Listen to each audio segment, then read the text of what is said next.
자, 이제 앞서 말씀드렸듯이 제가 이제 마취를 주로 하다 보니까 이제 대학에서 레지던트 훈련을 받을 때나 또는 이제 더 큰 병원에서 이제 신장 마취나 폐 마취 이런 것들을 주로 수련했던 의사이기 때문에 사실 전공 분야는 마취 쪽이라고 할 수 있습니다. 그래서 이제 제가 마취에 대해서 조금 간략하게나마 설명을 드리려고 합니다. 자, 수술실 너머의 세계라고 되어 있는데 만약 우리가 내일 수술을 받게 된다 이렇게 되면은 누구라도 사실 두려움을 느낄 수밖에 없습니다. 특히 최근에는 이제 기대 수명이 늘어나고 또 질환들도 여러 가지 생기다 보니까 사람이 살면서 한 번 정도는 수술을 받을 가능성이 존재하게 됩니다. 다만 이제 우리가 수술이나 마취에 대해서 너무 막연하게 알고 있기 때문에 두려움을 느끼는 경우가 많습니다. 결국 모든 두려움은 이제 그 대상을 잘 모른다는 것에서 출발하기 때문에 우리가 수술실 입구에서부터 마취 수술을 받고 이제 회복실로 가는 과정까지 조금이나마 대략적으로 알게 된다면은 수술에 대한 공포는 조금이나마 줄어들 수 있지 않을까 하는 생각에서 이런 강의를 한번 꾸며봤습니다. 자, 다음을 보시면 이게 이제 수술실 내부의 대략적인 풍경입니다. 여러 가지 장비가 많이 있습니다. 저기 침대 위에 보시면은 모니터 같은 거 여러 가지 있고 이렇게 마취 기계가 있고 또 그 옆에 이렇게 쭉 펼쳐져 있는 것들은 수술을 위한 여러 가지 장비들, 모니터 장비들 이런 것들이 있습니다.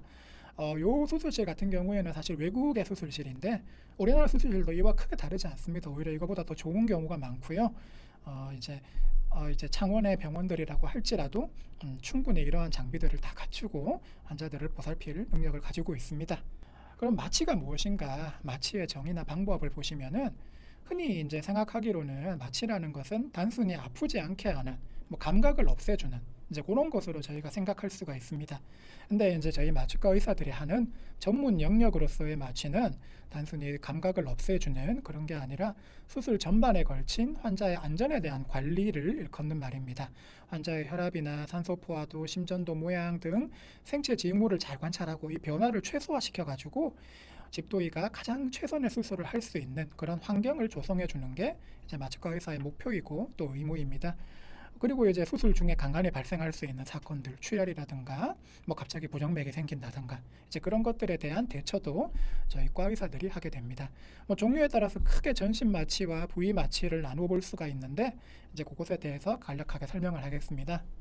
자, 전신 마취, 제너럴 아네스테지아라고 부르는데 가장 대표적인 마취 방법입니다. 저희가 TV에 보시면은 이제 드라마나 이런 데 보시면 환자들이 누워 있고 입에 큰 빨대 같은 거 물고 있고 기계가 막 움직이고 있고 환자 잠자고 있고 이런 광경들을 보실 수 있을 건데 이제 그런 데 적용되는 방법이 전신 마취입니다. 어떤 수술에도 적용 가능하지만 사실 가볍게 볼 마취가 아닌 게 그만큼 위험한 순간도 많습니다. 환자를 잠재우기 위해서 여러 약제를 쓰게 되고 또 이제 기계 호흡을 하기 때문에 폐나 이런 데도 충분히 부담을 줄 수가 있습니다. 그렇기 때문에 마취과 의사의 입장에서는 가장 많이 쓰이는 방법이긴 하지만 그만큼 많은 위험도 가지고 있는 마취 방법입니다. 자, 순서를 보시면은 일단 환자가 수술방으로 들어오시면 환자를 수술 침대로 옮긴 다음에 심전도나 혈압계 등 여러 가지 환자의 활력 징후들을 볼 수 있는 장치들을 붙입니다. 그리고 그런 것들을 체크하고 이후 이제 환자를 잠을 재워야 되죠. 프로포폴 등의 약물을 투여하여 환자의 의식을 소실시킵니다. 그 다음에 이제 환자의 골격근들, 몸을 움직일 수 있는 근육이나 숨을 쉴 수 있는 근육들 이러한 것들을 마비시키기 위해서 옛날에는 근이완제라고 불렀습니다만 지금은 이제 신경근 차단제라고 부릅니다. 이 신경근 차단제를 투여하게 됩니다. 만약 수술 중에 환자 배를 열고 이렇게 수술하고 있는데 환자가 움직인다거나 스스로 호흡을 한다거나 이렇게 되면 굉장히 응급 상황이 되어버리기 때문에 이 근육을 못 움직이게 하는 약제는 굉장히 필수적인 약제로 볼 수 있습니다. 이렇게 신경근 차단제 효과가 나타나면 환자는 스스로 호흡하는 것을 멈추게 됩니다.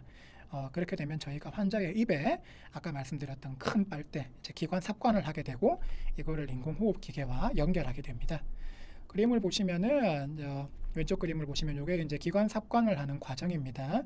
환자의 입을 벌리고 저 금속으로 된 물체, 저게 이제 후두경이라고 하는 물체인데 저거를 기구인데 저거를 입 안으로 넣어서 입을 들어 올려서 환자의 기도를 개방시키고 거기에다가 관을 꽂게 됩니다. 보기에는 쉬워 보이는데 저게 이제 어느 정도 숙련이 되어야 이제 능숙하게 할 수 있는 술기로 초보자 같은 경우에는 사실 저거를 하다가 환자의 이빨을 다치게 하는 경우가 많습니다. 또 능숙한 사람의 경우라도 이제 치아 상태가 많이 좋지 않다거나 이러는 경우에는 사실 치아 손상이 좀 잘 날 수 있는 부분이기 때문에 저희가 수술하기 전에 항상 치아 상태를 확인합니다. 치아를 만져보고 흔들리는 거 있는지 없는지 물어보는데 그게 저런 이유 때문에 시행하게 되는 겁니다. 자, 그다음 오른쪽 그림은 이제 기도삽관을 마치고 이제 인공호흡기를 연결하고 이제 환자의 눈을 붙여주고 이제 완전히 수술할 수 있는 그런 시작 단계에 들어가게 하는 그런 모습입니다. 자, 이제 이렇게 기도삽관하고 이제 그 인공호흡을 연결한 다음에는 마취의 유지를 하기 위해서 마취 가스를 이제 인공호흡기를 통해서 공급하게 됩니다. 여기까지 설명드렸던 과정이 이제 전신 마취의 유도 과정, 인덕션 과정으로 이제 비행기로 치면은 비행기 이륙을 위한 과정입니다. 이후부터는 이제 비행기가 쭉 운행하는 과정이겠죠. 이제 집도의가 수술을 시작하게 되면은 환자의 생체 징후를 보고 환자가 아픔을 느낀다. 예를 들어 뭐 심박수가 올라간다거나 혈압이 올라간다거나 아픔을 느낀다. 그러면 진통제의 양을 늘리거나 뭐 신경근 차단제를 추가하기도 하고 환자가 피가 많이 난다면 뭐 수액을 더 늘려준다거나 수혈을 한다거나 또 혈압이 변화하면 그에 맞게 약을 써준다거나 이렇게 조절을 하면서 수술의 진행을 돕게 됩니다. 자, 그 다음은 이제 척추 마취, 스파이널 아네스테지아를 보시겠습니다. 흔히 이제 하반신 마취로 인식하는 경우가 많은데 뭐 그 말 그대로 주로 이제 다리 수술, 정형외과에서 다리 수술하는데 많이 이용되기도 합니다만 사실 이론적으로는 이 마취의 범위를 단순히 다리가 아니라 목 부위까지 올릴 수 있습니다. 마취약을 많이 쓰면 그만큼 마취 부위를 올릴 수 있기 때문에 물론 그렇게는 절대 하지 않습니다만 단순히 하지 수술 외에도 치액, 우리 흔히 말하는 치질이나 탈장 같은 뭐 회음부, 하복부 수술, 특히 임산부의 경우에는 제왕절개에도 이 척추 마취를 이용할 수가 있습니다. 이렇게 환자가 침대에 옆으로 누운 상태, 물론 앉아서 하는 경우도 있습니다만 보통은 이렇게 옆으로 누운 상태에서 새우등처럼 허리를 구부리게 되고 이제 그 사이 척추뼈 사이의 공간으로 저희가 긴 바늘을 찔러 넣어서 약물을 주게 되는 그런 방식입니다. 자, 장점은 환자가 깨어 있는 상태에서 진행하기 때문에 저희가 뭐 허리 쪽에 신경을 건드린다거나 이제 이러한 경우 극심한 통증을 느끼게 돼서 이제 이상 반응을 바로 알 수가 있습니다. 또 환자의 호흡 기능을 멈추는 것이 아니기 때문에 환자 스스로 호흡할 수 있어서 기계 호흡을 할 필요가 없기에 폐합병증 등을 예방할 수 있고요. 특히 이제 제왕절개를 이 척추 마취로 하는 경우에는 아기가 태어날 때까지 산모가 깨어 있는 상태이기 때문에 산모와 아기가 태어나자마자 바로 만날 수 있고 교감할 수 있는 장점이 있습니다. 그리고 수술이 끝난다고 해서 이 마취가 바로 풀리는 게 아니고 적어도 몇 시간 정도 지속되기 때문에 진통 효과가 일부 남아 있을 수 있다는 장점이 있습니다. 다만 단점도 존재하는데 불안감이 심한 환자에게는 사실 사용이 어렵습니다. 왜냐하면 환자가 침대에 들어와서 아직까지 깨어있는 상태로 옆으로 누워가지고 저희가 시술을 해야 되기 때문에 환자분이 너무 불안해하면 사실 쓰기가 힘들고 물론 이제 마취를 한 다음에는 저희가 잠을 좀 재워드릴 수는 있습니다. 또 이전에 척추 수술을 하셨거나 또는 척추 구조에 이상이 있는 환자에게는 조금 적용이 어렵고요. 또 이제 뭐 이전에 뭐 뇌혈관 질환이 있었다거나 또는 뭐 부정맥이 있다거나 해서 항응고제 복용하시는 경우에는 척추 쪽에 출혈이 있을 수 있기 때문에 역시 사용이 어렵다는 단점이 있습니다.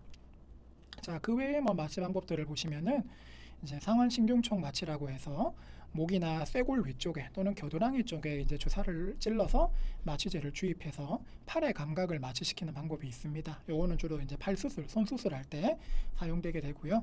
물론 뭐 현미경을 써야 하는 아주 정밀한 수술 같은 경우에는 사실 상완신경총 마취로는 조금 불충분하고 전신 마취를 쓰기도 합니다.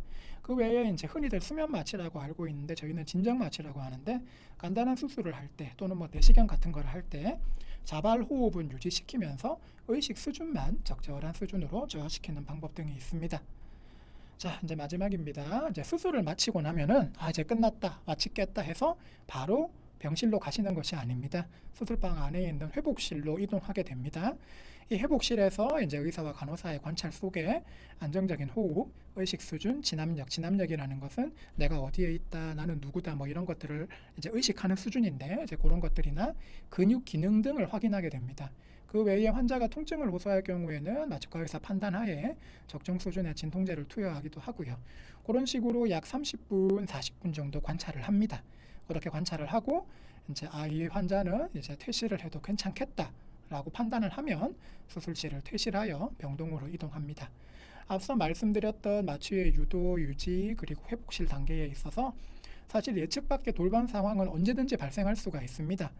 그렇기 때문에 수술방에 있는 비단 마취과 의사들뿐만 아니라 간호사들 그리고 집도의들도 항상 환자를 관찰하고 감시함으로써 이러한 사고를 예방하고 또 발생한다면 그것에 대해서 대처하기 위해서 노력을 하고 있기 때문에 우리 성도님들께서도 만약에 수술을 받으실 일이 있다면 너무 불안해하지 마시고 이제 담대한 마음으로 수술을 받으실 수 있게 되셨으면 합니다. 네, 여기까지 하겠습니다.